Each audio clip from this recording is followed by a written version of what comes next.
I'm so glad you're here. Maybe it's been a long day. Or maybe you're the kind of person who likes to fall asleep, wondering what lies beneath your feet, beneath the forests and fields, beneath the oceans and mountains, deep into the heart of the earth itself. Either way, tonight's journey is for you. You don't need to do anything now but rest. Let your breath slow, your thoughts soften, and your body grow heavy, as if gravity itself is pulling you gently downward through layers of stone and time. Because tonight, we're going to take a quiet, thoughtful journey all the way to the center of the Earth. We'll begin at the surface, where life unfolds in the daylight, and then we'll drift inward through the Earth's crust, down into the deep mantle, and finally into the ancient core, where molten iron moves like water and the planet's magnetic heartbeat begins. We'll go slowly, gently, just one quiet layer at a time. And just before we begin, if these calm explorations bring you rest or offer a soft place to end your day, consider tapping the like button and subscribing. It helps others find their way here too, one sleepy soul at a time. Now, let's begin. Picture yourself standing barefoot on the ground. The surface is cool beneath your feet. Maybe it's the packed earth of a forest trail or the smooth stone of a mountain ledge. The air is still. The stars above are distant and quiet. And below you, the earth stretches downward, far deeper than your eyes can see. Now, imagine beginning to sink. Not suddenly, but slowly, gently, as if the earth were welcoming you in. You drift downward through topsoil and tree roots, past glinting minerals and sedimentary layers. A pale fossil passes beside you, the imprint of a leaf held in stone. Then it's gone, and you're still sinking. Beneath the world we know lies a planet within a planet. Our Earth is layered, like a story told in chapters of pressure and heat. The crust is just the beginning, a thin, rocky skin that floats atop something far more vast and ancient.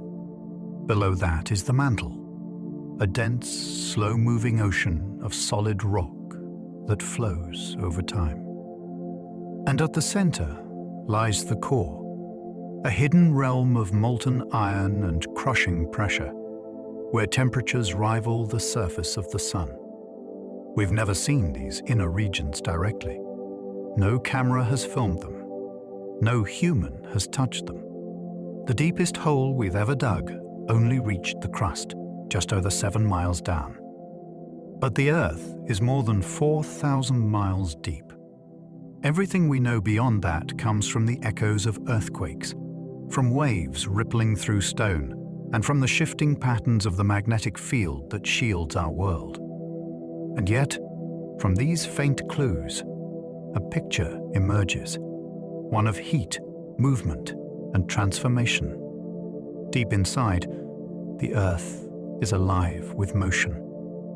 Rock flows, metal spins, heat rises, and slowly, this internal dance reshapes the surface of our world. Mountains rise, oceans open, continents drift, all because of the forces hidden below. So as we begin our descent, you might wonder, what exactly lies beneath us? What ancient processes stir in the dark? How does a planet stay warm for billions of years? And why does the deep interior, a place we can never visit, hold so much power over the surface we call home? These are the mysteries we'll explore tonight. Quietly, gently, one layer at a time. Let's begin where we live, on the crust.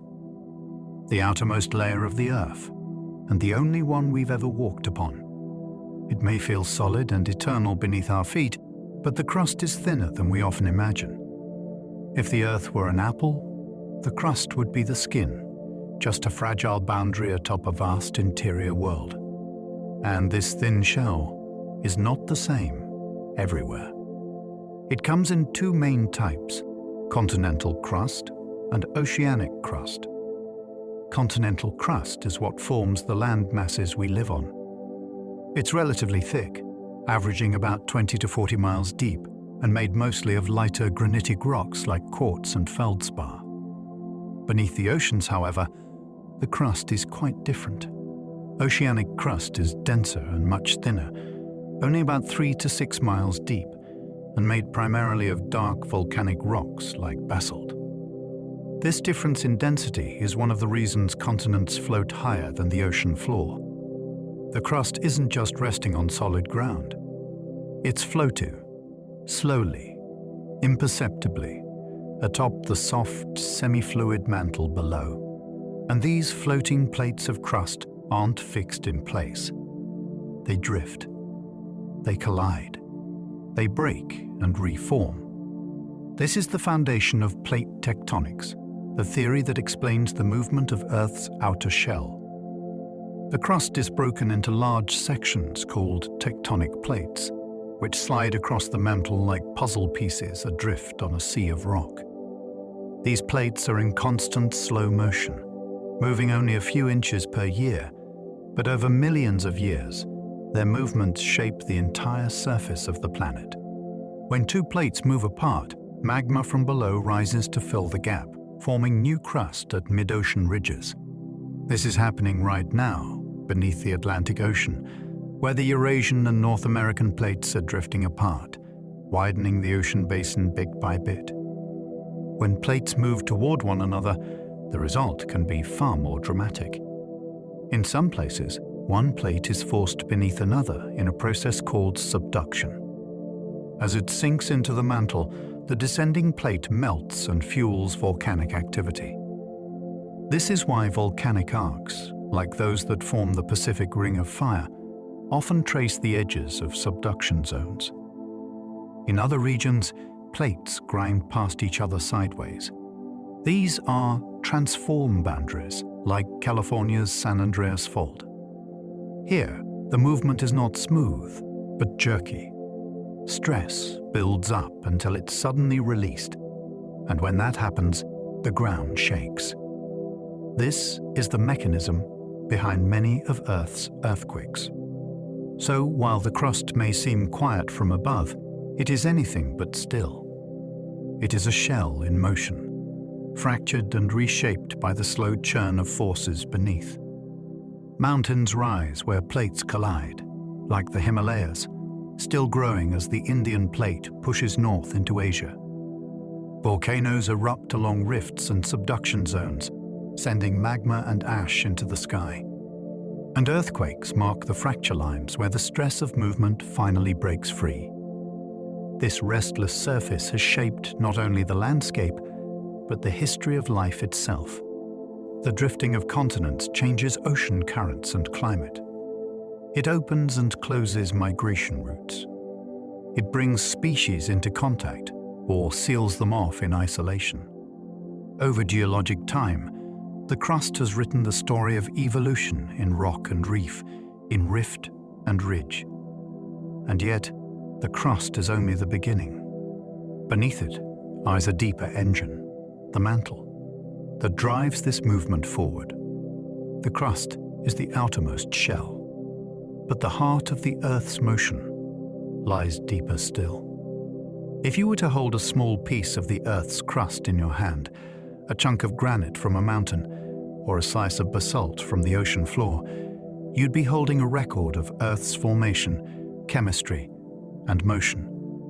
The crust is made of rocks, and those rocks are made of minerals, arranged in intricate crystal patterns, formed under pressure, heat, and time.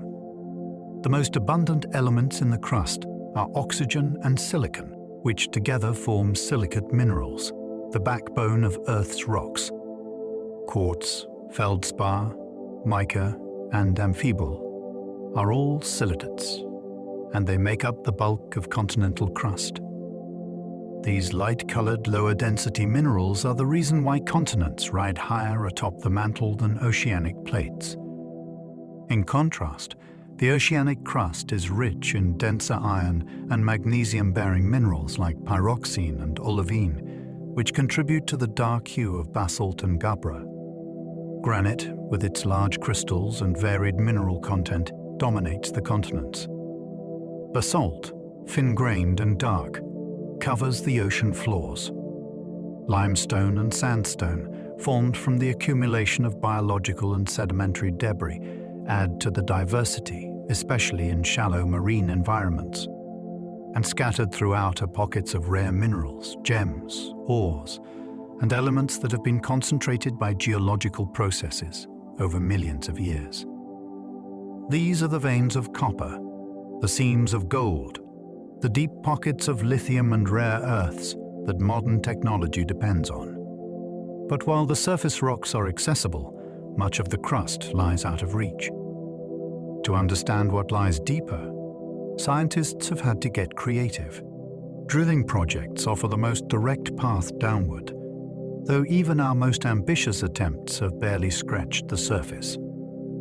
The deepest hole ever drilled, the Kola super-deep borehole in Russia, reached just over 7 miles into the crust after decades of effort. Temperatures and pressures became so intense that deeper progress proved impossible. And yet, that narrow tunnel offered a glimpse into rocks more than 2 billion years old, formed long before the first complex life. To go deeper still, scientists rely on indirect methods, most notably the study of seismic waves. When an earthquake occurs, it sends out ripples through the earth. These waves travel at different speeds depending on the density and composition of the materials they pass through. Some waves can travel through liquid, others cannot. Some bend and refract, others bounce. By placing sensitive instruments called seismometers around the world, geologists can track how these waves move and use that data to infer the structure and composition of the crust and layers below. Seismic tomography, much like a CT scan of the Earth, allows scientists to build three-dimensional maps of crustal thickness, faults, and subduction zones. These images reveal the boundaries of tectonic plates, the presence of buried mountain roots, and the slow, creeping movements of rocks many miles below the surface. With enough data, we can even see rising plumes of hotter mantle rock that may someday form new volcanic islands. Other tools help as well. Gravimetry measures variations in the pull of gravity caused by denser or lighter rocks underground. Magnetometers track the subtle changes in Earth's magnetic field caused by buried mineral deposits. And satellite imagery reveals surface deformations and uplift that hint at forces building from below. Together, these methods form a layered understanding of a world we cannot directly reach. We map the crust not with our hands, but with echoes, fields, and data, slowly building a picture of the Earth's restless skin. And yet, the crust is not a boundary. It is a gateway. Everything above us, every tree, every mountain, every ocean wave, is shaped by what happens below. The crust is where geology meets biology, where deep Earth processes find expression in the landscapes we know. The crust may seem like a thin outer shell, but for life on Earth, it is everything. It is the stage on which biology unfolds, the surface that plants root into, the source of every element our bodies require, and the protective boundary that shelters us from the volatile forces of the deep. Without the crust, there would be no continents, no stable climate, no soil to nourish forests, and no shelter from the heat that simmers far below. In its uppermost layers, the crust weathers slowly over time, broken down by wind, rain, and ice. This weathering releases minerals that flow into rivers, accumulate in soils, and provide nutrients for plants and animals. Calcium, potassium, iron, phosphorus, all essential to life, come from the slow erosion of rocks. Even the carbon cycle, which regulates the planet's temperature over geologic time, is tightly connected to the crust. Carbon dioxide from the atmosphere dissolves into rainwater, forms weak carbonic acid, and weathers silicate rocks. The resulting minerals carry carbon into the ocean, where it eventually becomes part of limestone and other sediments. Over millions of years, plate tectonics lifts these sediments back up as new mountains, returning stored carbon to the atmosphere through volcanic eruptions. It's a long, slow cycle, but one that keeps the planet stable enough for life to thrive. Without the constant renewal and recycling of crustal material, Earth's atmosphere and oceans would become hostile and unbalanced. The crust also gives rise to the landforms that shape ecosystems and climate. Mountain ranges influence rainfall and temperature. Ocean basins control the circulation of currents. Ridges, valleys, and volcanic islands create unique niches for life to evolve. Biodiversity flourishes in the cracks, edges, and margins of this dynamic shell, a direct consequence of the crust's uneven, shifting nature. But even as we focus on the crust, we must look deeper to understand why it behaves the way it does. The crust does not move on its own. Its restlessness is powered from below by heat rising from the mantle and by even deeper forces at the planet's core. And one of the most profound links between the crust and Earth's interior lies not in rock or heat, but in something invisible, the magnetic field. Earth's magnetic field is generated in the outer core, where molten iron and nickel swirl in complex currents. This geodynamo effect produces a protective bubble, the magnetosphere, that surrounds the planet and shields it from the solar wind. Without it, high-energy particles from the Sun would gradually strip away our atmosphere, just as they did on Mars. Life on the surface, especially early life, may not have survived without this invisible barrier. And yet, the crust plays a key role in how we understand the field. As lava cools and solidifies at the surface, iron-bearing minerals within it align with the direction of Earth's magnetic field. These tiny compass needles become locked in place, recording the field's strength and orientation at the moment the rock formed. Over time, as tectonic plates carry these rocks away from spreading centers, we can read the magnetic patterns they leave behind, like lines in a book that tell the history of Earth's magnetic reversals. Some crustal rocks are magnetized so strongly that they form local magnetic anomalies, subtle deviations that reveal both the field's ancient behavior and the movement of plates over hundreds of millions of years. So in this way, the crust is not just the outer shell, it is a living archive. It holds the story of deep time, of shifting continents, of ancient climates, and of a planet constantly shaped by what lies beneath. The crust supports life, preserves its history, and bears the imprint of the fiery heart hidden far below.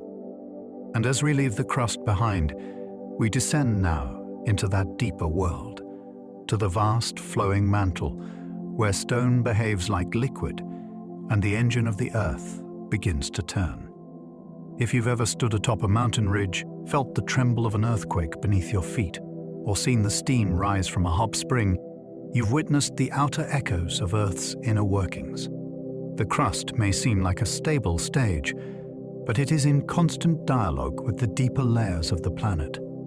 Mountain ranges form where crust is forced upward, the result of plates grinding slowly together.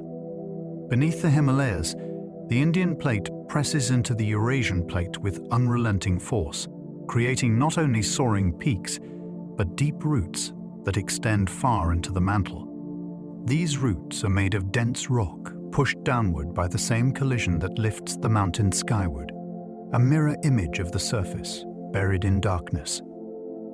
Volcanoes also offer a direct connection to the mantle below. At rift zones and subduction boundaries, magma rises through cracks in the crust, bringing with it the chemistry and heat of the deep earth. Each eruption paints the surface with material from miles below, forming islands, altering landscapes, and sometimes shaping entire climates. Even the gentle steaming of a geothermal spring whispers of a hidden world, of mantle heat warming water beneath our feet, rising through fractures in stone. Surface phenomena are not isolated events. They are messages, signs of slow, powerful processes far beneath the visible world. Earthquakes record the release of stress built up over decades. Uplifted plateaus and folded rocks speak of crust buckling under deep pressure. Every hill, basin, rift and reef has been shaped not just by weather and time, but by the movement of stone deep inside the earth. The crust is the surface of the story, but to understand the full tale, we must go deeper. And so now, we leave the outer shell behind and begin our descent into the mantle. Beneath the crust lies the mantle, a vast, powerful realm of rock so deep and dense that it holds most of the planet's volume. It stretches from just below the crust to nearly halfway to the Earth's center, beginning around 20 miles down beneath continents and continuing for more than 1,800 miles beneath our feet. But the mantle is not uniform. It is divided into two major zones, the upper mantle and the lower mantle, separated not by a sharp line, but by gradual changes in pressure, temperature, and the behavior of rock. The upper mantle, closest to the crust, is the most dynamic. This is where slow, creeping convection currents rise and fall, transporting heat from the deep earth upward and moving the tectonic plates at the surface. While the rock here is technically solid, it behaves like a very slow-flowing fluid. Over long spans of time, it bends and deforms, creating the movement that drives earthquakes, mountain formation, and volcanic activity. Beneath that lies the transition zone, a region from about 200 to 400 miles deep, where minerals change form under extreme pressure. Olivine, a common upper mantle mineral, transforms into new, denser crystal structures. These changes slow the movement of material and affect how seismic waves travel, allowing geologists to map this boundary from afar. Deeper still is the lower mantle, a zone of immense pressure, where rock is hotter, denser, and more rigid. Though it moves more slowly than the upper mantle, it still flows, carrying heat from the core toward the surface. This slow circulation of solid rock, known as mantle convection, is what keeps the Earth geologically active. Without it, the crust would fall silent, the plates would stop drifting, and the surface would freeze in place. Though we often think of the mantle as solid, over long spans of time it flows, slowly but continuously. This creeping motion is driven by heat, and it is the deep engine that powers the shifting of continents, the birth of new ocean crust, and the rise of great mountain ranges. The surface of the Earth may move just inches per year, but those movements are the result of immense forces rising from below, the mantle's steady convection currents. Mantle convection is much like the boiling of a thick, heavy soup, slow, deliberate, and constant. Near the core, rock is heated to extreme temperatures, becoming slightly less dense. This buoyant material rises toward the surface. As it travels upward, it cools, spreads laterally beneath the crust, and eventually sinks back down in cooler regions. These massive cycles of rising and sinking rock act like a conveyor belt beneath the tectonic plates. The plates themselves ride atop these currents, moving as the mantle flows beneath them. Where mantle material rises, we often find mid-ocean ridges, long underwater mountain chains where plates are being pushed apart and new crust is formed. Where it sinks, we find subduction zones, where one plate is dragged beneath another and returned to the deep earth.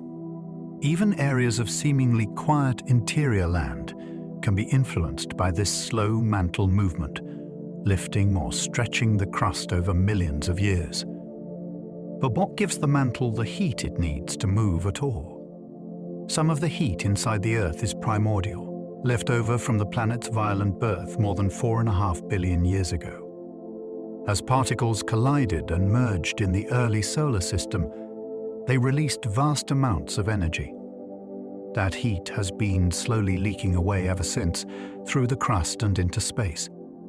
Yet if Earth had only that original heat, it would have cooled and fallen silent long ago. What keeps the interior warm today is another, quieter process: radioactive decay. Certain elements found in Earth's rocks, including uranium, thorium, and potassium, are naturally unstable. Over time, their atoms break down into more stable forms, releasing heat in the process. This decay happens at a steady, predictable rate, and the energy it produces is immense. Though each atom releases only a tiny amount of heat, the Earth contains so many radioactive isotopes that together they contribute a significant portion of the mantle's warmth. Most of this radioactive material is found in the crust and upper mantle, where it continues to heat the surrounding rock. That heat then rises, driving convection in the deeper layers. In this way, radioactive decay acts like a long-burning fire deep within the Earth, a steady, patient source of energy that has powered the planet's interior for billions of years. It is this combination, leftover primordial heat and ongoing radioactive decay, that keeps the mantle active. Without it, the rock would grow still. The convection would stop. The plates above would cease to move. There would be no new mountains, no fresh volcanic islands, no renewal of the crust. The very face of the Earth would change, not overnight, but slowly, as the inner fire went out. But as long as these heat sources remain, the mantle will continue to flow, slowly, powerfully, and invisibly, shaping the world above. Not all heat in the mantle rises as smooth, symmetrical convection cells. In some places, narrow columns of exceptionally hot material push directly upward from deep within the mantle, possibly from the boundary between the mantle and the core itself. These are known as mantle plumes, and where they reach the base of the crust, they can create persistent volcanic activity for millions of years. One of the most well-studied examples of a mantle plume lies beneath the Pacific Ocean, the volcanic chain that formed the Hawaiian Islands. Unlike most volcanoes, which are found at the edges of tectonic plates, the Hawaiian Islands lie in the middle of the Pacific Plate. They were not created by plate collisions or subduction zones, but by a stationary plume of hot mantle rock rising beneath the moving plate. As the Pacific Plate drifts northwest over the mantle plume, the plume punches through the crust, forming one volcanic island after another. The Big Island of Hawaii is the youngest, currently sitting directly above the hotspot. Older islands like Maui and Oahu were once above it, but have since drifted away and become volcanically quiet. Even farther northwest are seamounts, ancient volcanoes now submerged below the waves, marking the slow trail of the plate over the stationary plume. This volcanic breadcrumb trail offers powerful evidence of both plate motion and mantle behavior. It tells us that the mantle is not homogeneous, but contains focused upwellings of hot material that can last for tens of millions of years. Some scientists even believe these plumes may begin near the core mantle boundary, rising more than 1,800 miles through solid rock before reaching the surface. But how do we know what's happening so deep below, especially in a place we can never reach? The answer lies in one of the Earth scientists' most sensitive tools: seismic waves. When an earthquake occurs, it sends vibrations outward in all directions, like ripples on a pond, but moving through solid rock. These waves travel at different speeds depending on the temperature, density, and composition of the material they pass through. By studying how these waves move, bend, reflect, and change speed, scientists can infer what the deep Earth is made of. There are two main types of seismic waves: PW waves primary or pressure waves and swaves secondary or shear waves. P waves travel through solids, liquids and gases and are the fastest seismic waves. Swaves, however, can only travel through solid material. When an earthquake sends waves through the Earth, scientists can detect where swaves disappear, revealing areas of molten rock or liquid metal. In the case of mantle plumes, seismic waves slow down as they pass through the hot, rising material. This creates what scientists call a low-velocity zone, a region where seismic waves are delayed due to higher temperatures or partial melting. By mapping these slow zones beneath known hotspots, researchers can trace the vertical shape and depth of mantle plumes. Using a technique called seismic tomography, scientists combine data from hundreds or thousands of seismic stations to build a three-dimensional image of the mantle. These images show variations in wave speed, like seeing the Earth's interior in soft shades of hot and cold. The Hawaiian plume, the African superplume, and other features have all been revealed through this technique. Through these distant vibrations, we begin to see what would otherwise remain invisible: narrow rivers of hot rock rising through a planet of stone. Mantle plumes connect the deepest layers of the Earth to the surface, and seismic waves are the echoes that tell their story. The idea that rock can flow might sound contradictory at first. After all, we think of stone as hard, rigid, and unchanging. But in the mantle, under immense pressure and heat, solid rock behaves in a way that defies our everyday experience.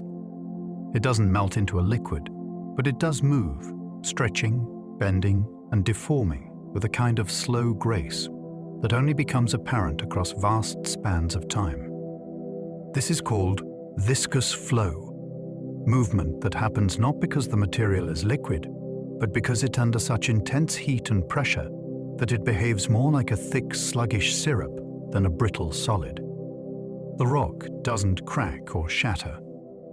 Instead, it slowly changes shape as it flows in convection currents deep beneath the surface. Even at temperatures of over 2,000 degrees Fahrenheit and pressures that would crush steel, the mantle remains solid, yet it moves. This strange, in-between behavior is part of what makes the mantle so important in Earth's long-term evolution. Its flow isn't visible to the eye, but it's measurable. Over time, it carries heat from the deep interior up toward the crust, and it transports cooler material from the surface down toward the core.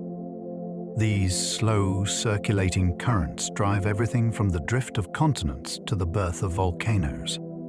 And the consequences of that movement ripple upward, affecting the crust, the oceans, and even the atmosphere. The influence of the mantle on surface geology is vast. Wherever hot mantle rises, it pushes upward on the crust, creating bulges in the surface that can lead to the formation of plateaus, rift valleys, or volcanic fields.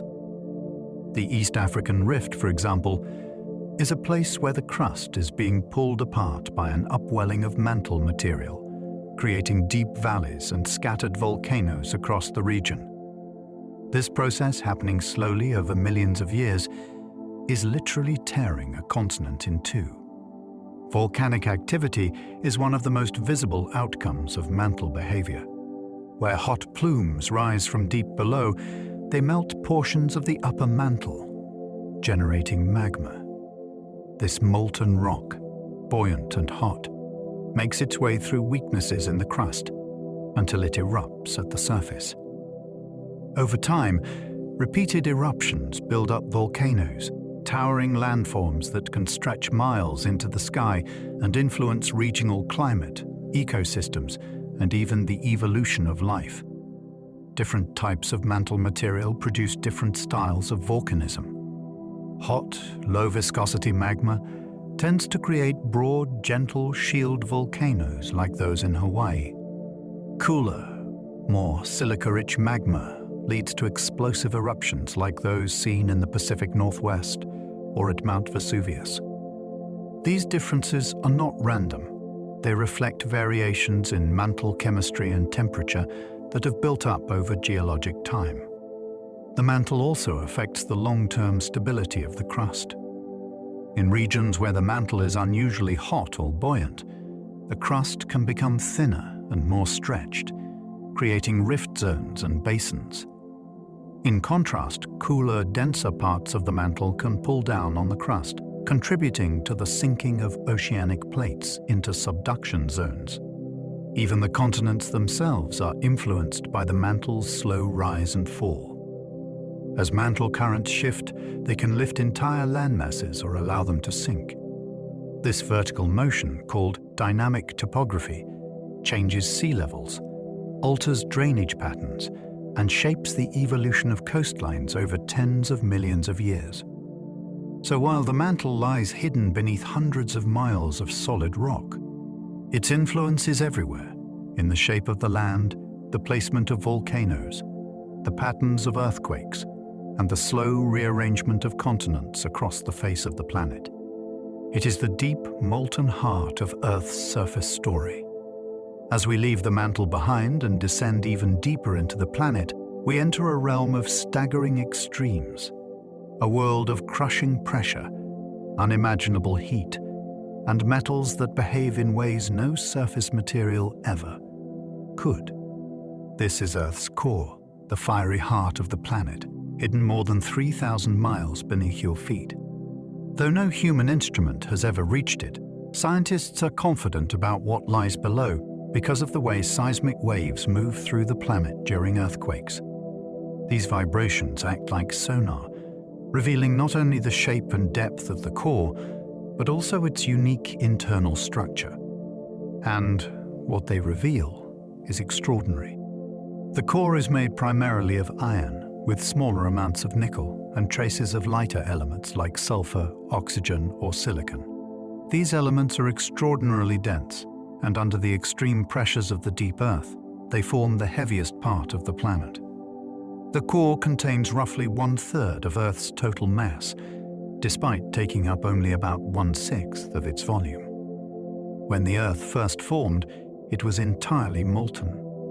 Over time, heavier materials like iron and nickel sank to the center, while lighter materials floated toward the surface. This process, called planetary differentiation, created the layered structure we have today, with the core at the center, wrapped in the mantle, all beneath the crust. The core has remained ever since, an ancient remnant of Earth's earliest moments, slowly cooling and evolving beneath layers of rock. But the core itself is not a single uniform body. It is made of two distinct layers, separated not by composition, but by state of matter. The outer core, roughly 400 miles thick, is liquid. It flows like a molten ocean of metal, churning and swirling due to the heat rising from the deeper Earth. Beneath this liquid layer lies the inner core, a solid sphere about 760 miles in radius, roughly the size of the Moon, where the pressure is so intense that iron remains solid despite temperatures that may exceed 10,000 degrees Fahrenheit. This difference, liquid outside, solid inside, is one of the most remarkable features of Earth's interior. The outer core behaves more like a fluid, with its currents and eddies playing a vital role in generating Earth's magnetic field. The inner core, by contrast, is rigid and dense, crystallizing slowly over time as the Earth continues to cool. The boundary between these two layers is sharply defined. Seismic waves react very differently when they pass from liquid into solid, or vice versa. S waves, for instance, cannot travel through liquids, so they disappear in the outer core. But P waves continue through, bending and changing speed as they move through materials of differing densities. By carefully studying these changes, geophysicists have mapped the precise edges of the core and confirmed its dual structure. Though sealed away beneath thousands of miles of solid rock, the core is not separate from the world above. It plays a vital role in many aspects of Earth's behavior, especially in protecting life on the surface, a story we'll continue to explore. The deeper we go, the more extreme the conditions become. At the very center of the Earth, more than 6,000 kilometers beneath the surface, the environment is unlike anything else on the planet. Here, the temperature is estimated to be as high as 10,000 degrees Fahrenheit, hotter than the surface of the Sun. And yet, the pressure is so immense, over 3.5 million times greater than atmospheric pressure at sea level, that even metal behaves in unfamiliar ways. In this environment, iron crystallizes into solid form despite the searing heat. At the center, atoms are packed so tightly together that the structure of the inner core is thought to be mostly solid iron, with small amounts of nickel and possibly other light elements. The outer core, slightly cooler but still ferociously hot, remains liquid, a churning ocean of molten metal surrounding the solid heart within. The pressure is so intense that if you could somehow hold a piece of the inner core in your hand at the surface, it would instantly vaporize.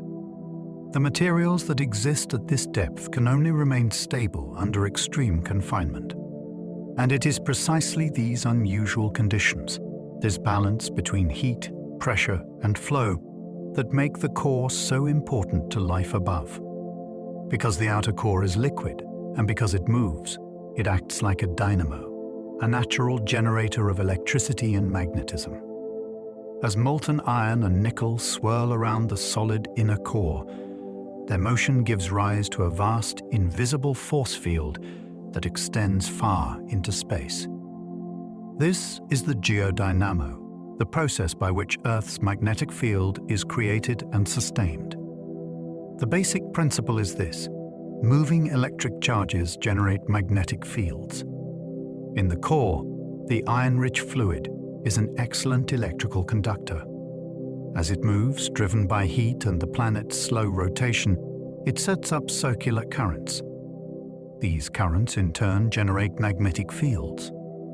Through a complex feedback process, these magnetic fields organize into a coherent planet-scale field that surrounds the Earth in a protective bubble known as the magnetosphere. This magnetic field is not static. It pulsates, drifts, and even reverses over time.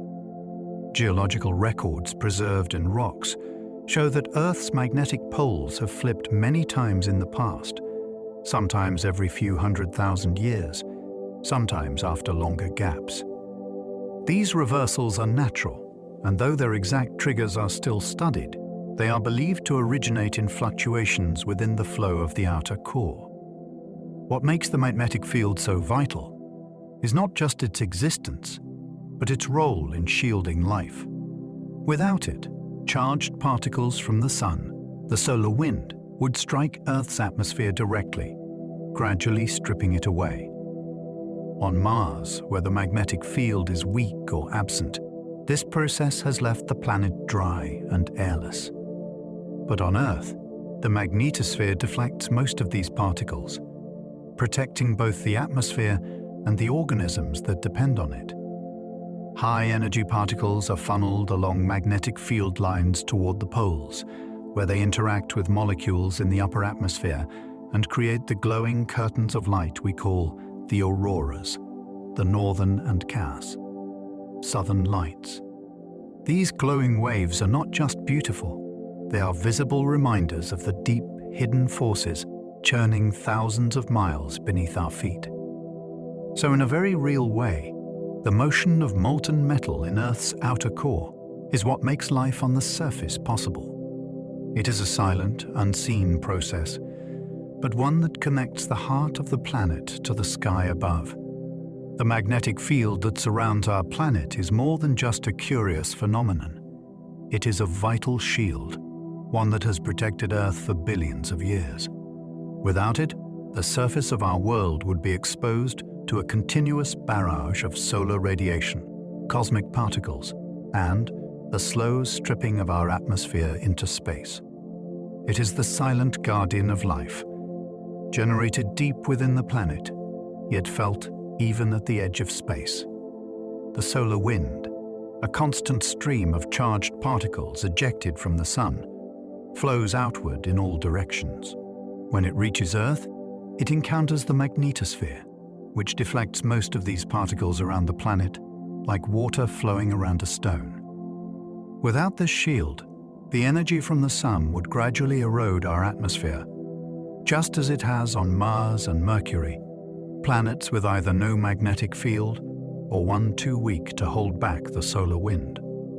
More importantly, the magnetic field protects the genetic stability of life. High-energy radiation can damage DNA and other cellular components, increasing mutation rates and threatening the survival of delicate ecosystems. Thanks to the magnetosphere, much of this radiation is blocked or diverted toward the poles, where it causes no harm. When solar particles do enter the atmosphere, they interact with molecules high above the surface, creating the shimmering curtains of green, blue, and violet, known as the auroras. These auroras are not just beautiful, they are visual evidence of the magnetic field at work, the only sign to the naked eye of the colossal engine turning at the center of the Earth. And yet, for something so important, the core remains profoundly out of reach. No probe has ever visited it. No drill has pierced even the outer layers of the mantle, let alone the core. So how do we know what's down there? The answer lies in a combination of indirect methods, especially seismology and geomagnetism, two of the most powerful tools in Earth science. Seismology is the study of vibrations within the Earth, especially those generated by earthquakes. When a quake occurs, it sends out waves that travel through the planet's interior. These waves move at different speeds depending on the type of material they pass through, and they bend or reflect when they encounter boundaries between layers. By studying how seismic waves behave as they travel through the Earth, scientists can reconstruct the internal structure of the planet, including the size, density, and state of the core. Two main types of seismic waves are used: P waves, which can travel through both solids and liquids, and swaves, which only move through solids. When swaves fail to appear on the far side of the planet after an earthquake, it reveals the presence of a liquid layer, in this case, the outer core. P waves, meanwhile, slow down and bend as they pass through the liquid outer core, then speed up again through the solid inner core. These changes provide precise measurements of the core's depth, shape, and composition. Geomagnetism, the study of Earth's magnetic field, offers another window into the core's behavior. By tracking changes in the field over time, scientists can model the flow of molten metal in the outer core. Fluctuations in magnetic strength and direction reveal how the core's currents are shifting and how the geodynamo is evolving. Satellite missions, such as ESA's Swarm constellation, continuously monitor the magnetic field, capturing its small variations with extraordinary precision. These techniques, combined with high-pressure laboratory experiments and simulations of core behavior, give us a surprisingly detailed understanding of a place we cannot touch, a world of metal, heat, and motion, sealed away at the center of the Earth.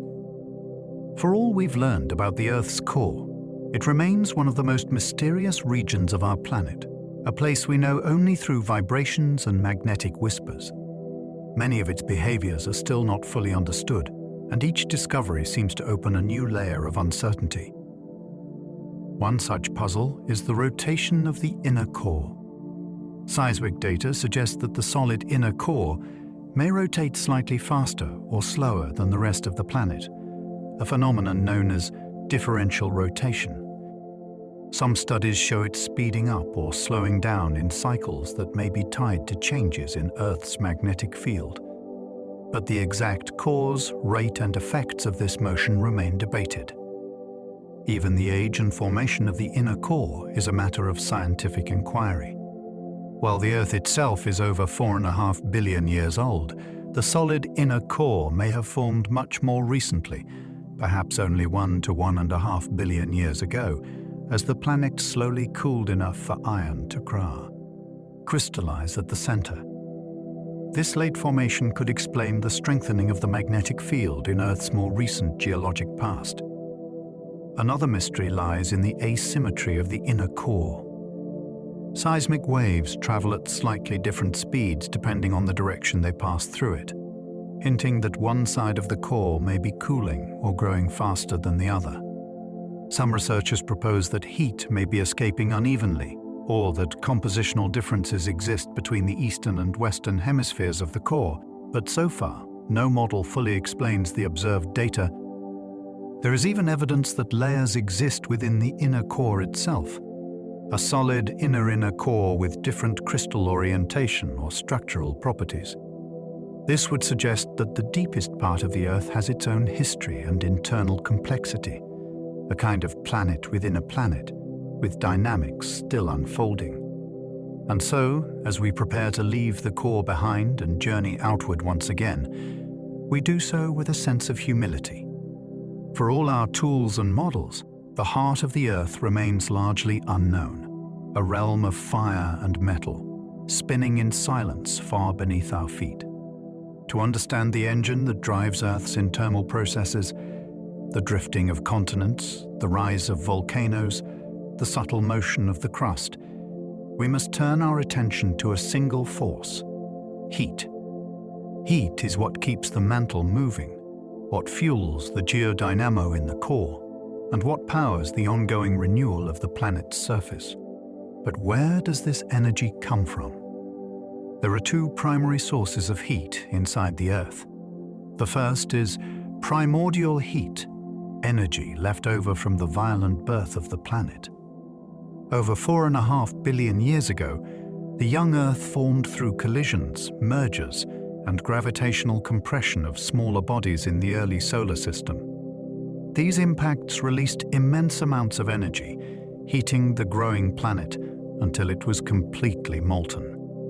As the planet cooled and solidified, much of that heat was retained in the deep interior. This primordial heat has been slowly leaking out ever since, flowing through the mantle and crust and radiating into space. But it hasn't been enough to keep the Earth geologically active for billions of years on its own. The second major source of heat is radioactive decay, a steady, long-term energy source that continues to warm the planet from within. Certain isotopes are naturally unstable. As they decay into more stable forms, they release energy in the form of heat. These isotopes are found primarily in the crust and upper mantle, and their decay provides a continuous supply of thermal energy. This heat drives mantle convection, supports volcanic activity, and sustains the magnetic field by powering convection in the outer core. Together, these two sources, the fading embers of a violent origin and the steady burn of radioactive elements, keep the Earth alive beneath its rocky surface. Heat is always on the move.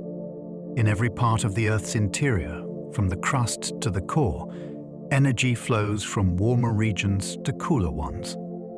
And while the sources of heat inside the Earth are important, it's the movement of that heat that shapes the planet.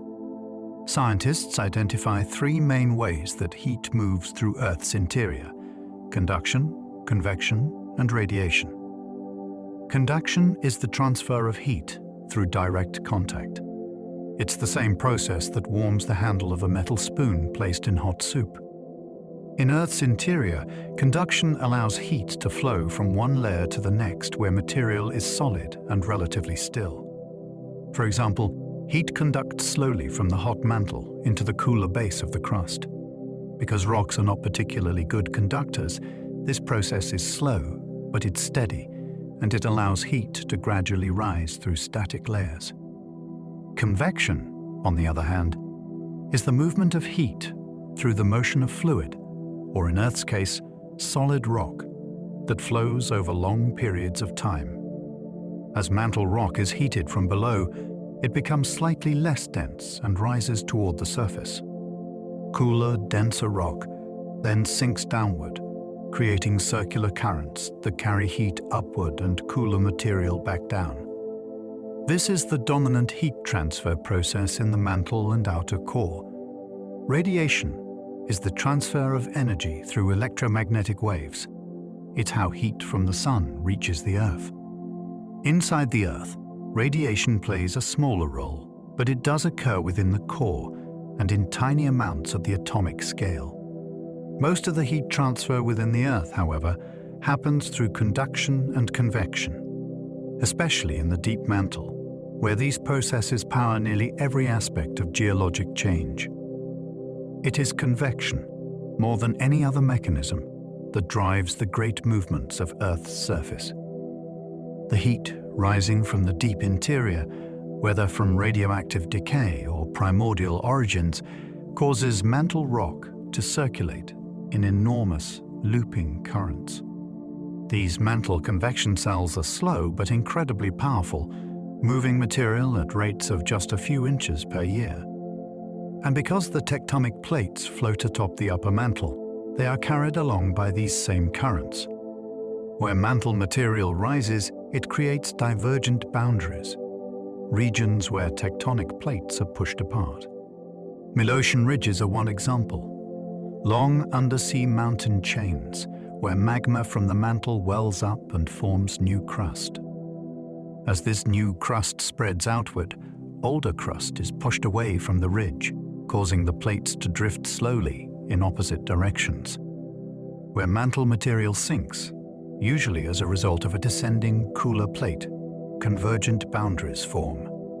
Here, one plate is forced beneath another and pulled down into the mantle in a process known as subduction.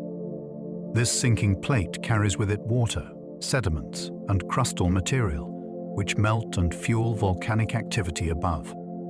These subduction zones are the sites of deep ocean trenches, explosive volcanoes, and powerful earthquakes, all driven by the slow churning of the mantle beneath.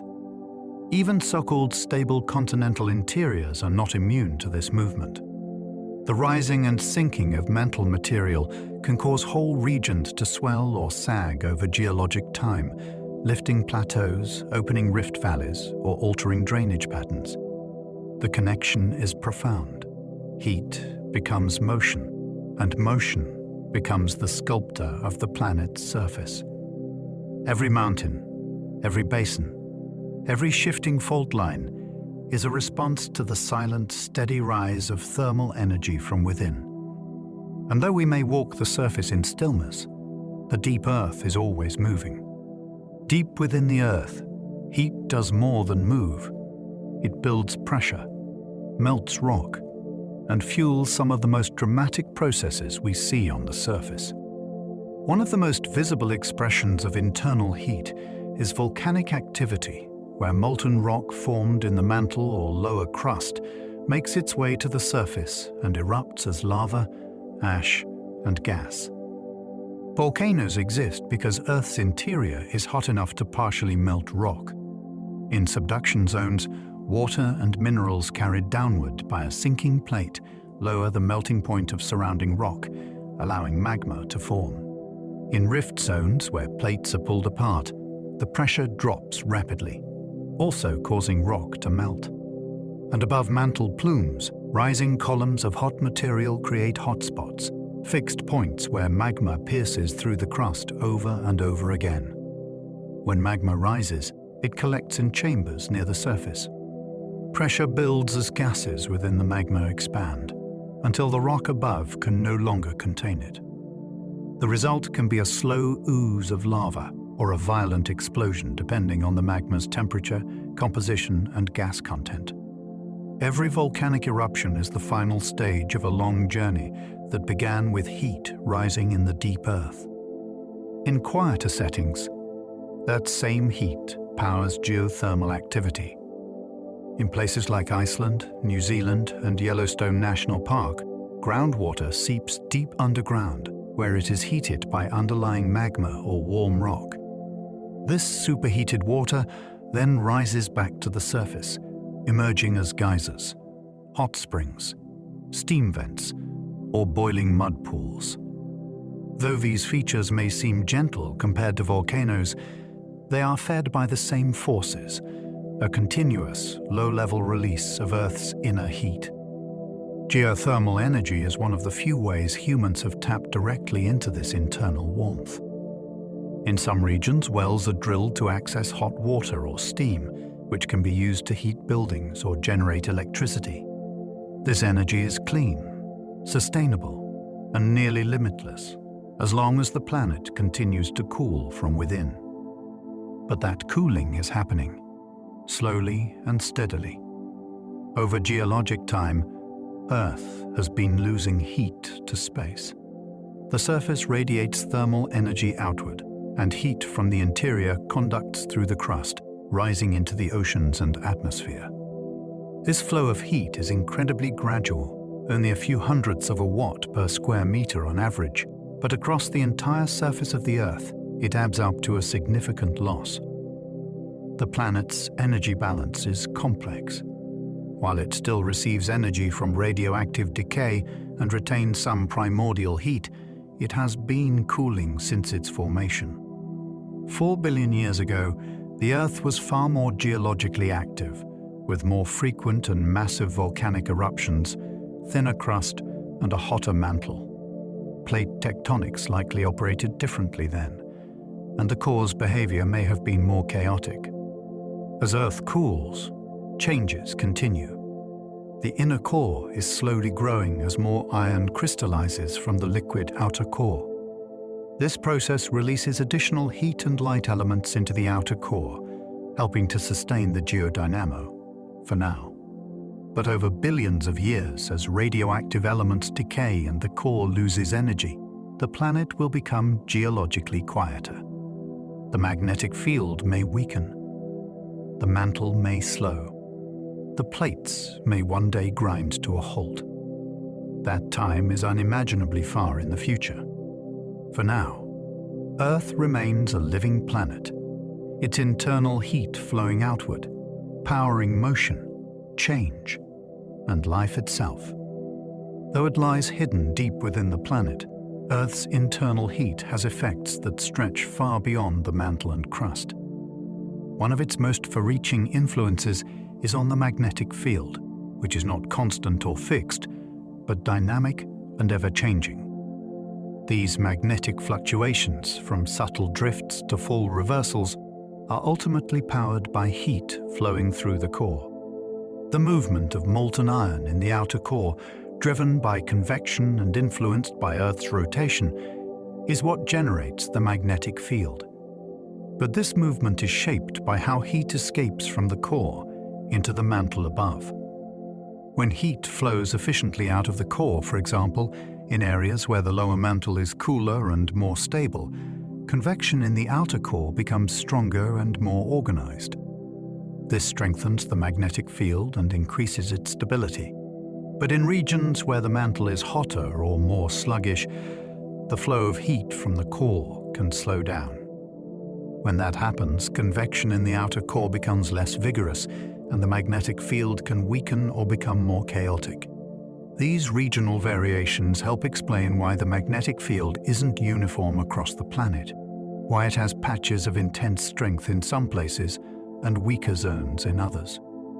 Over longer timescales, the field undergoes geomagnetic reversals, where the north and south magnetic poles switch places.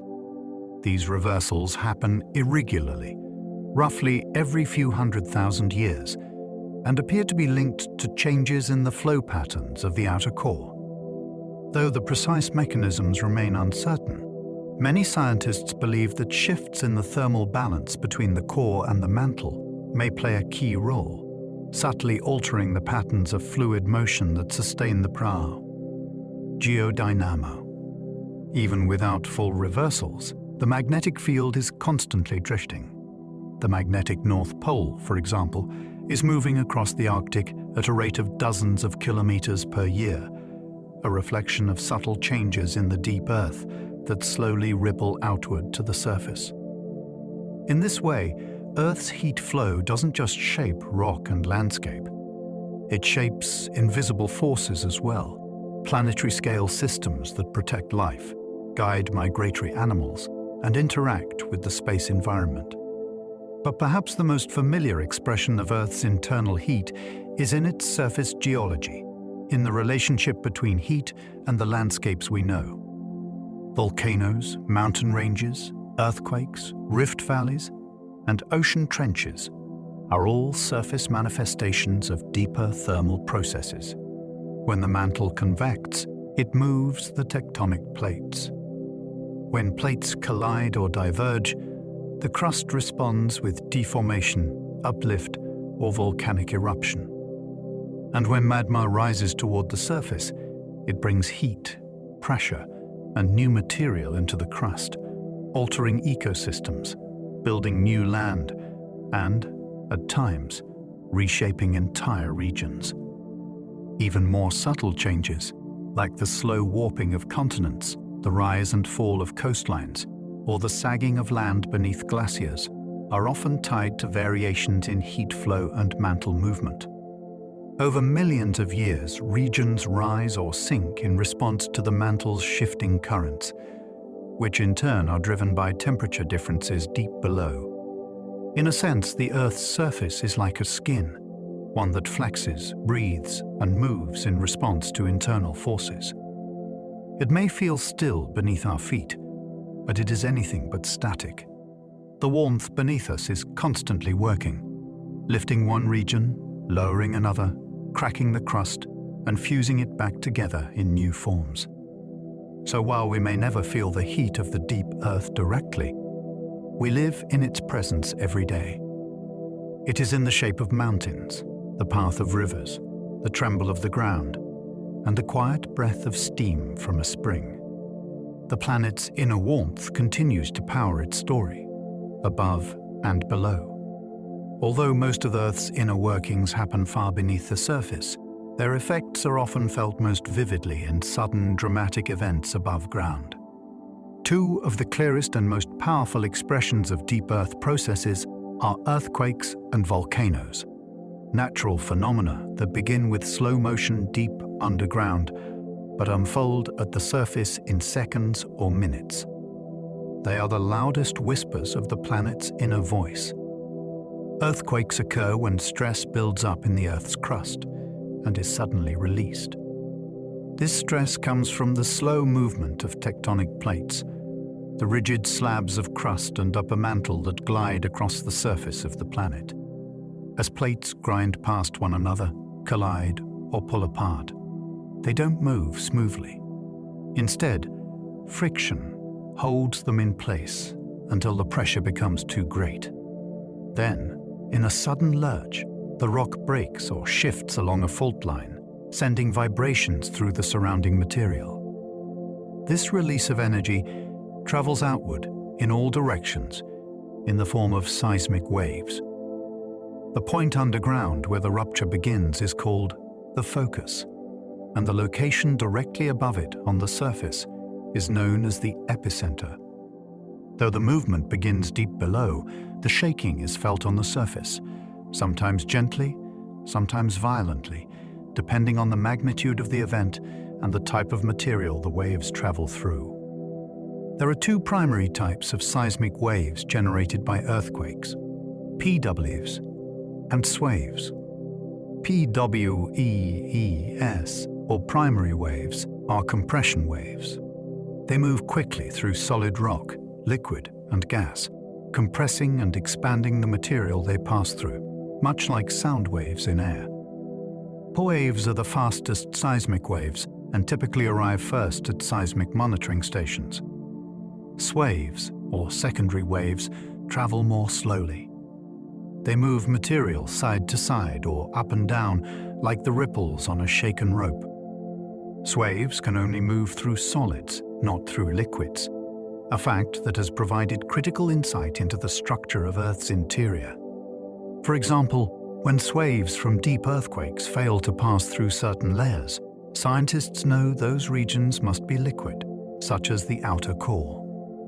By analyzing the arrival times and behavior of these waves at different monitoring stations around the world, scientists can map the shape and composition of the Earth's interior. The way seismic waves bend, reflect, or disappear tells us where boundaries exist between crust and mantle, between mantle and core, and even helps reveal the temperatures and densities of those layers. But beyond their role in science, seismic waves are also a deeply human experience. The trembling of the ground, the shifting of structures, the quiet moment before an aftershock, all are reminders that the earth beneath us is alive and that its surface is connected to a deeper story unfolding miles below. In this wave of the journey, we'll explore how these deep movements shape the land through earthquakes and volcanic eruptions, and how studying their patterns helps us better understand the powerful, shifting forces inside our planet. If earthquakes are sudden releases of built-up pressure, then volcanoes are gradual, often spectacular expressions of deeper heat. They form where molten rock, or magma, rises through the crust, eventually reaching the surface as lava, ash, and gas. Every volcano on Earth is connected to a process that begins miles underground, sometimes in the upper mantle, sometimes in the lower crust, where intense heat melts solid rock and sets it in motion. Volcanoes are found in several key geologic settings, each shaped by a different interaction between tectonic plates. Along divergent boundaries, where plates move apart, magma rises to fill the gap. This happens at mid-ocean ridges like the Mid-Atlantic Ridge, where new oceanic crust is constantly being formed by steady volcanic eruptions beneath the sea. These underwater volcanoes rarely make headlines, but they are among the most productive on the planet. At convergent boundaries where one plate is subducted beneath another, magma forms as the sinking plate carries water and minerals down into the mantle. These materials lower the melting point of the surrounding rock, causing it to partially melt and rise toward the surface. The result is a line of volcanoes, often explosive, steep-sided, and tall, like the ones that ring the Pacific Ocean in the Ring of Fire. Volcanoes can also form above mantle plumes, where columns of hot material rise from deep within the mantle and break through the crust. These so-called hotspots are responsible for island chains like Hawaii and the Galapagos, where one volcanic island after another is built as the tectonic plate moves slowly over the stationary plume. The style of eruption varies depending on the composition and temperature of the magma. Basaltic magma, which is hot and low in silica, flows easily and produces relatively gentle eruptions. These eruptions create shield volcanoes, wide, gently sloping landforms like Mauna Loa in Hawaii. The lava spreads out in thin sheets, traveling long distances before cooling. By contrast, andesitic and rhyolitic magmas are cooler and contain more silica, making them thicker and more viscous. This kind of magma traps more gas, leading to pressure buildup within the magma chamber. When the pressure becomes too great, it can trigger a violent eruption, one that blasts ash, rock, and gas high into the sky. These eruptions create stratovolcanoes, such as Mount St. Helens, Mount Fuji, or Mount Vesuvius. Their slopes are steeper, and their eruptions are often sudden and destructive. The journey of magma begins deep below, but it follows a complex path as it rises. In the mantle, partial melting occurs when temperature, pressure, or composition conditions shift enough to allow some rock to liquefy. This molten rock, being less dense than the surrounding solid material, begins to rise through fractures and weaknesses in the overlying rock. As magma ascends, it may pause in magma chambers, underground reservoirs that collect molten rock over time. These chambers can remain dormant for years or centuries, quietly growing in volume and pressure. When enough magma accumulates, or when a new fracture opens a path to the surface, the chamber may empty in an eruption. The type of eruption, slow or explosive, depends on how quickly the pressure builds and how easily gases can escape. Even after an eruption, magma may continue to rise, keeping the system active. Some volcanoes erupt continuously, with slow lava flows and steady gas release. Others remain silent for centuries, storing potential energy until a new cycle begins. From the moment magma forms to the instant it bursts free at the surface, volcanoes are vivid, fiery reminders of the immense heat moving through Earth's interior. Earthquakes and volcanoes may seem like separate phenomena, one driven by pressure, the other by heat, but in reality, they are deeply connected. Both arise from the movement of tectonic plates, and both are most commonly found along plate boundaries, where the crust is in constant motion. At divergent boundaries, plates pull apart. As they do, magma rises to fill the gap, forming new crust in a continuous, slow process. These spreading centers are often quiet but persistent, producing gentle earthquakes and underwater volcanic activity that creates vast oceanic ridges. Although these quakes are usually small, they form a near-constant background of motion across the sea floor. At convergent boundaries, one plate sinks beneath another in subduction zones. This process generates both powerful earthquakes and explosive volcanoes. As the subducting plate is forced downward, stress builds up along the interface where the plates grind against each other. Eventually, that stress is released as a massive earthquake, often followed by tsunamis if the rupture occurs beneath the ocean. Meanwhile, as the descending plate melts, it produces magma that rises to the surface, feeding a line of volcanoes inland from the trench. Transform boundaries, like the San Andreas Fault in California, are another major site of seismic activity. Here, plates slide past each other laterally. These boundaries do not typically produce volcanoes, but they are responsible for some of the most damaging earthquakes in human history. Because the motion is horizontal rather than vertical, the pressure accumulates in a different pattern, creating long fault lines where sudden shifts can fracture the crust. Together, these boundaries form a global system of stress and heat exchange. They are not isolated zones, but parts of a planetary mechanism that constantly reshapes the Earth's surface. And while the movement is slow, often just millimeters or centimeters per year, its effects can be sudden, immense, and profoundly transformative. The human impact of these events is far-reaching. Earthquakes can collapse buildings, rupture roads, and cut power and water supplies in seconds. Entire cities can be shaken to rubble in moments, and the aftershocks can linger for weeks. In mountainous regions, quakes can trigger landslides and avalanches. In coastal zones, undersea quakes can generate tsunamis that travel across oceans and inundate shores with devastating force. Volcanoes, too, can reshape landscapes and lives. Explosive eruptions can blanket entire regions in ash, collapse roofs, poison water supplies, and darken the skies for days or weeks. Fast-moving flows of hot gas and ash, called pyroclastic flows, can destroy everything in their path. Lava flows, while often slower, can engulf homes, forests, and farmland. And in the wake of an eruption, long-term hazards like acid rain, crop failure, and respiratory illness may persist. But not all effects are destructive. Volcanic soils are among the most fertile on Earth, enriched with minerals released from deep within the planet. Many of the world's great civilizations, from the Nile Delta to the Andes, have flourished in volcanic regions, drawn by the richness of the land despite the risk. Geothermal activity also provides clean, renewable energy in places where Earth's heat is close to the surface. In many ways, earthquakes and volcanoes remind us that the planet is alive. They are signs of an Earth that is still evolving, still shifting beneath our feet.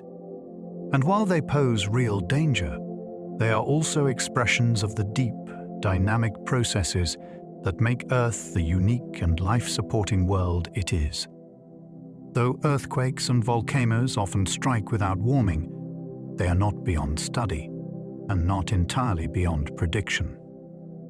In fact, by monitoring these events closely, scientists gain not only a better understanding of when and where hazards might occur, but also deeper insights into the structure and behavior of the planet itself.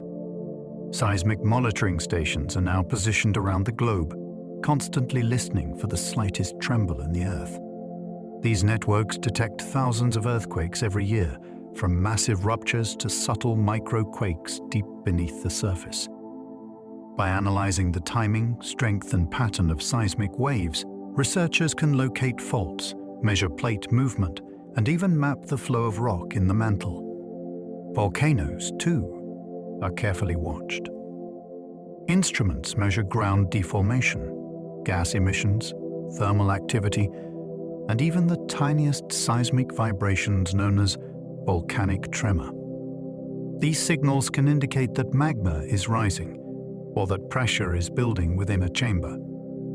By comparing present activity to past eruptions, volcanologists can sometimes issue warnings, helping communities prepare for possible events and saving lives in the process. These monitoring efforts also reveal much more than immediate hazards. Every earthquake and eruption acts like a probe into the planet's interior. Seismic waves generated by these events pass through the crust, mantle, and core, changing speed and direction based on the materials they encounter. By collecting data from many different locations, scientists can construct three-dimensional models of Earth's inner structure, revealing not just where magma rises or faults lie, but how heat flows and rock deforms in the deep Earth. In a sense, each tremor is a conversation between the surface and the interior, and by listening closely, we've begun to translate its language. Despite centuries of study and increasingly sophisticated technology, the inner Earth remains one of the greatest frontiers in science. We've mapped its broad structure, crust, mantle, outer core, inner core, but many of the most fundamental questions about its composition and behavior remain unresolved. The composition of the core, for example, is still partly a mystery.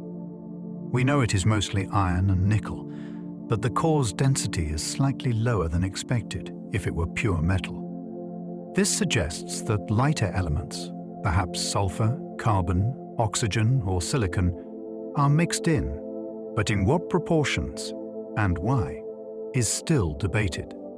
These differences may influence how heat moves through the core, how the inner core crystallized, and even how the magnetic field is sustained over time.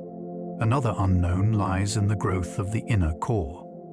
As the Earth cools, iron slowly crystallizes from the outer core and adds to the inner core's solid mass. But recent seismic data suggests that this growth may be asymmetrical, faster on one side than the other. What causes this imbalance?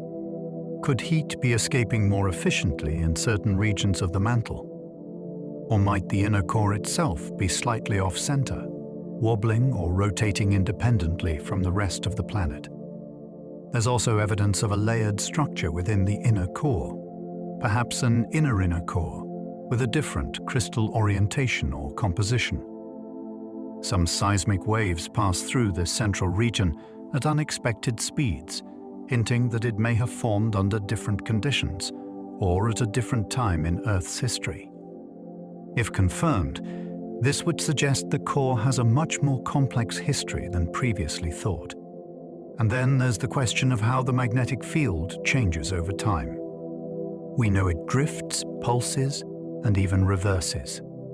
But why these changes happen when they do, and what they mean for the long-term stability of the geodynamo, is not fully understood.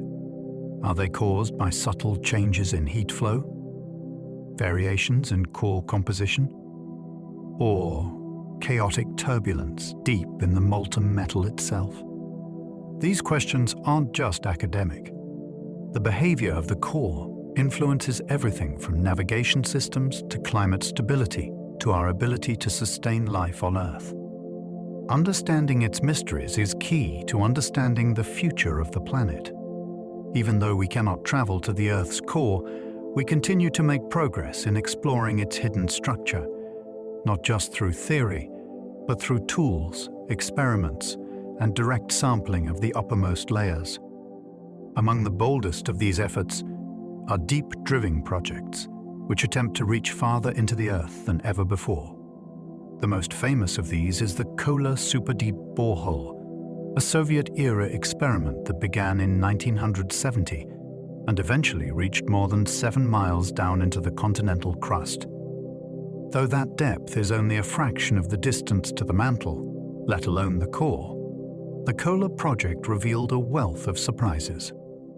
It discovered high-temperature rock far earlier than expected, found water trapped in mineral structures deep underground, and encountered unexpected variations in seismic velocity, suggesting that the crust is more fractured and variable than models had predicted. Today, other ambitious projects continue this work. Japan's Chikyu drilling vessel is capable of boring deep into the oceanic crust and has helped gather seismic and thermal data from active fault zones. In Iceland, deep wells have tapped directly into geothermal systems driven by magma, allowing scientists to study rock at the edge of partial melting. These boreholes give us real-world samples of materials that were once miles below the surface, pieces of Earth's interior brought into the light. But the most detailed images of the deep Earth don't come from drilling. They come from listening. Seismic tomography, the process of creating three-dimensional maps of Earth's interior using earthquake waves, has revolutionized our understanding of the planet's internal structure. By collecting data from thousands of seismic stations worldwide and modeling how waves bend, reflect, and slow down, scientists can create dynamic, layered images of features deep below the surface. These images have revealed mantle plumes, subducting slabs, and vast, mysterious regions near the core mantle boundary called large low-shear velocity provinces. These LLSVP are thought to be chemically distinct from the surrounding mantle, massive, possibly ancient blobs of material that may influence mantle convection, hotspot formation, and even the planet's rotation. Their origin is still debated. Some believe they are remnants of early planetary collisions. Others think they may have formed as subducted crust accumulated at the base of the mantle over billions of years. And as we build clearer pictures of Earth's interior, we naturally begin to ask, how does our planet compare to others? Thanks to missions to the Moon, Mars, and beyond, we've learned that other rocky worlds also have layered interiors, crust, mantle, and core, but the details vary widely. The Moon, for instance, has a small, partially molten core, a thick mantle, and a crust that cooled quickly. Its magnetic field is weak and ancient, likely extinguished long ago when its core stopped convecting. Mars has an iron-rich core that may still be partly liquid, but it no longer supports a global magnetic field. Its mantle appears to have cooled faster than Earth's, perhaps because Mars is smaller and loses heat more quickly. The lack of active plate tectonics on Mars has left its surface scarred but stable, with giant volcanoes like Olympus Mons that have sat quiet for millions of years. Even Mercury, despite its small size, has a surprisingly large iron core, making up more than half the planet's volume. And Venus, similar in size to Earth, shows signs of internal heat, but lacks clear evidence of plate tectonics, suggesting it may lose heat differently, perhaps through episodic surface overturns rather than steady BA. Motion. These comparisons remind us that Earth's interior isn't just unique. It may also be essential to why our planet remains active, habitable, and magnetic. The way heat moves through Earth, the way rock flows and plates shift, and the way our core churns in silence, these are not universal traits. They are part of what makes Earth, Earth. It might seem surprising that something as distant as the Earth's deep interior could have any influence over something as delicate as the climate. After all, whether happens in the atmosphere, driven by sunlight, ocean currents, and air pressure. But over long spans of time, thousands to millions of years, processes deep beneath our feet have helped regulate the planet's climate in profound and essential ways. One of the most important connections lies in the carbon cycle. Carbon moves between Earth's interior, oceans, atmosphere, and living organisms. But a significant portion of that exchange is driven by plate tectonics and volcanic activity. When volcanoes erupt, they release carbon dioxide, a greenhouse gas, into the atmosphere. This may sound dangerous, and in large, sudden amounts, it can be, but over geologic timescales, this process is balanced by carbon removal through chemical weathering and sediment burial. Here's how it works. As carbon dioxide from volcanic eruptions accumulates in the atmosphere, it reacts with rainwater to form a weak acid that breaks down silicate rocks on land. This weathering process draws CO2 out of the air and carries it into rivers and oceans, where it becomes trapped in marine sediments, often as limestone. Over millions of years, these sediments are buried and, through subduction, returned to the mantle, where heat eventually drives the carbon back to the surface through new volcanic eruptions. This natural thermostat, driven by the movement of tectonic plates and the recycling of crustal material, helps to stabilize Earth's climate over time. When volcanic activity increases, more CO2 warms the planet. When mountain ranges form and expose more rock to weathering, more CO2 is pulled from the air. The balance shifts slowly, but it has allowed Earth to avoid both runaway greenhouse conditions and deep freezes like those that have affected some other planets. Beyond carbon, the internal engine of the Earth also influences climate through the creation of continents and ocean basins, which in turn affect ocean currents and wind patterns. The shifting of land masses alters the shape of the oceans, changes how heat is distributed across the planet, and can trigger ice ages or warm periods depending on the arrangement. Even small changes in elevation caused by mantle, upwelling, or crustal thinning can shift regional climates. All of this underscores a single, humbling truth. The surface of the Earth is not separate from its interior. The visible world, with its forests, rivers, and weather, is intertwined with invisible forces far below. Understanding climate in its full context means understanding the long rhythms of tectonic and volcanic activity that unfold over tens of millions of years. And yet, much remains unknown. That is why scientists continue to develop new tools and techniques, hoping to peer deeper into the planet and to watch its internal workings in finer and more immediate detail. In the coming decades, advances in computing power will allow geophysicists to simulate the core, mantle, and crust with unprecedented resolution. These models will help test theories about mantle plumes, core crystallization, and tectonic evolution, offering virtual laboratories for ideas that cannot be tested directly. Next-generation seismic networks, including dense local arrays and satellite-linked instruments, will provide higher-quality data on earthquakes, allowing scientists to trace the paths of seismic waves with more precision than ever before. These waves will continue to reveal the shape and motion of deep Earth structures, even those thousands of kilometers down.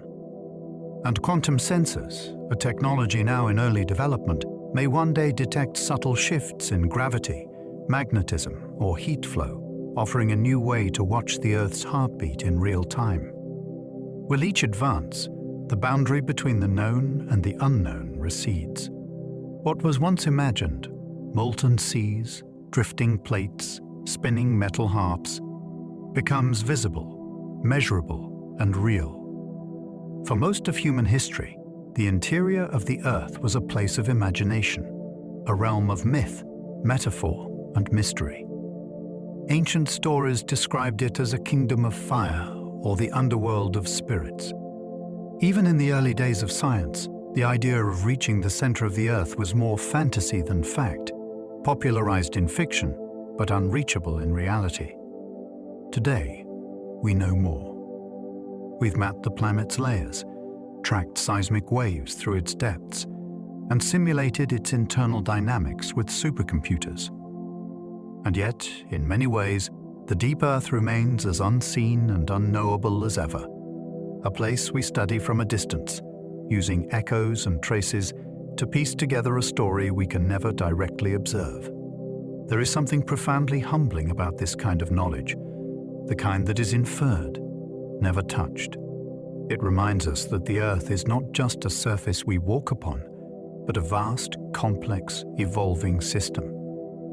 Every tremor, every volcano, every shift in the magnetic field is a signal from a hidden world, one that has been turning beneath us since before life began. And so, to explore Earth's interior is to engage with a kind of quiet reverence. We are listening to a planet that speaks in slow pulses and buried movements, in flows of heat and waves of pressure. Its voice is subtle but persistent, a deep rhythm that underlies every forest, every ocean, every breath we take. There is also a certain beauty in not being able to see it directly. Unlike the stars or the sea, which we can observe with our eyes, the Earth's interior must be understood indirectly. It requires trust in data, in patterns, in the slow accumulation of knowledge. It challenges us to think in deep time and deep space, not just across miles, but across millions of years. This unseen world is full of paradoxes. It is solid, yet flowing, remote, yet connected to our lives. It creates destruction, earthquakes, eruptions, mass extinctions, yet also enables creation, continents, mountains, soil, and life. It hides its secrets, but leaves fingerprints everywhere. And perhaps that is what makes it so endlessly fascinating. We live every day on the surface of a living, breathing planet, yet we often forget that most of it is hidden. More than 90% of Earth's mass lies below the crust, inaccessible, mysterious, and constantly in motion. It is not just the foundation of our world. It is the engine, the archive, the memory of everything the planet has ever been. So as we reflect on our journey so far, from the familiar crust to the shifting mantle, down into the molten outer core and solid inner core, we can pause and feel a kind of quiet awe. There is a vast, dynamic world beneath our feet, older than any civilization, deeper than any ocean, and more enduring than any mountain. To study it is to learn patience. To imagine it is to touch wonder. And though we may never reach its center, the Earth continues to speak to us, in tremors, in flows, in fields. We only have to listen. We've traveled far tonight, not across the surface of the world, but deep within it. From the soil beneath your feet to the fiery heart of the planet, we've drifted gently through stone, pressure, and heat, following the invisible threads that hold the Earth together. We began at the crust, where life unfolds and mountains rise, a fragile, drifting shell shaped by movement below. Then we slipped into the mantle, a realm of slow-flowing rock and quiet strength, where heat becomes motion and motion shapes the continents. Deeper still, we entered the core, molten, immense, and hidden, the engine of Earth's magnetic shield and the silent guardian of life above. Along the way, we listened to the tremble of seismic waves, watched magma rise to form new land, and glimpsed the long rhythms of planetary cooling stretching across billions of years. We wondered at the boundaries we cannot cross, and the mysteries that still remain, the strange rotation of the inner core, the deep chemistry of molten metal, and the slow drift of magnetic poles. And now, at the end of our descent, we return to the surface, not as we left it, but with new eyes. Beneath every quiet landscape, every ridge and valley, there is motion. Beneath every tremor, every island, every fault line, there is heat. And beneath all of us, every moment of every day, the Earth is alive, shifting, turning, changing in silence. So, if you're drifting into sleep now, let yourself rest. Let your breath slow and your thoughts settle. There's no need to remember every layer, every term, every detail. The science will still be here, waiting gently when you return. And so, under the quiet stars, the story continues. I hope you sleep well and dream softly. Good night.